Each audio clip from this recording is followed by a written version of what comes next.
લગ્ન નોંધણીના નવા નિયમો આવતીકાલે જાહેર થશે। વિધાનસભા ગૃહમાં ડેપ્યુટી સીએમ હર્ષ સંઘવી કરશે જાહેરાત।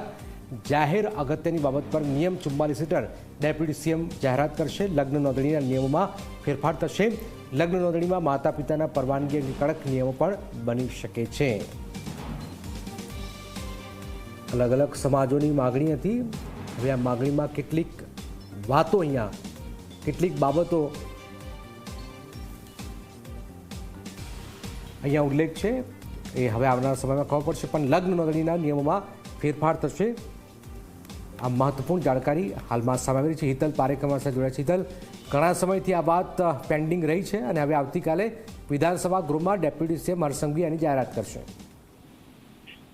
જી, જેને ચોક્કસ એવું શકાય કે પાટીદાર સમાજ સહિત અનેક સમાજો દ્વારા આ લગ્ન નોંધણી ના પરિપ્રેક્ષમાં ક્યાંક ને ક્યાંક જે પ્રકારના પ્રેમ લગ્ન થતા હોય છે ને એમાં આખરે માતા પિતાની સંમતિ અને પરવાનગી લેવી જોઈએ, એની સંમતિથી લગ્ન થવા જોઈએ એ પ્રકારની માંગણી વિવિધ સમાજોની હતી।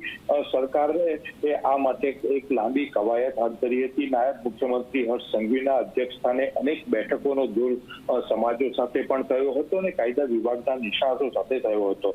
તેના આખરી નિયમો જાહેર કરવાની હવે એ આતુરતાનો અંત આવ્યો છે ને આવતીકાલે વિધાનસભા ગૃહમાં જાહેર અગત્યની બાબતોના નિયમ 44 હેઠળ નાયબ મુખ્યમંત્રીનું આ સંદર્ભમાં એક નિવેદન મૂકવામાં આવશે અને નવા નિયમો અંતર્ગત જે પ્રકારે અત્યારે પ્રાથમિક જાણકારી મળી રહી છે એ જાણકારીની રીતે જો વાત કરીએ તો લગ્ન નોંધણીમાં માતા પિતાની સંમતિ ફરજિયાત કરવામાં આવશે। માતા પિતાની સંમતિ હોવી એ કાયદામાં ક્યાંક ને ક્યાંક સુધારો કરીને જોગવાઈની વાત છે। સાથે સાથે બીજું જોવા જઈએ તો આ ક્યાંક ને ક્યાંક જો માતા પિતાનો વિરોધ હોય તો તેની તપાસ એક ઉચ્ચ અધિકારીને સોંપવા સુધીની અંદર જોગવાઈઓ હોવાની વાત અત્યારે સામે આવી રહી છે।